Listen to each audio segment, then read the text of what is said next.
and Pluto. Then the sun, it's the star in the middle.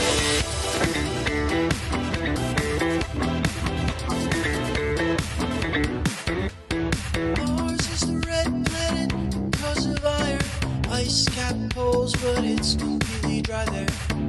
Then there's Jupiter, the gas giant, the biggest planet with a star like an iron. Saturn has rings like a planet king, the second largest planet of the sun. And Uranus is blue, it has 27 moons, and Neptune is the farthest from the sun.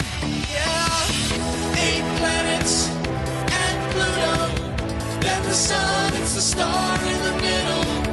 8 planets and Pluto, then the sun, it's the star in the middle. Asteroids and comets, meteors, gas giants, dwarf planets, the Oort cloud, satellites and gas clouds. 8 planets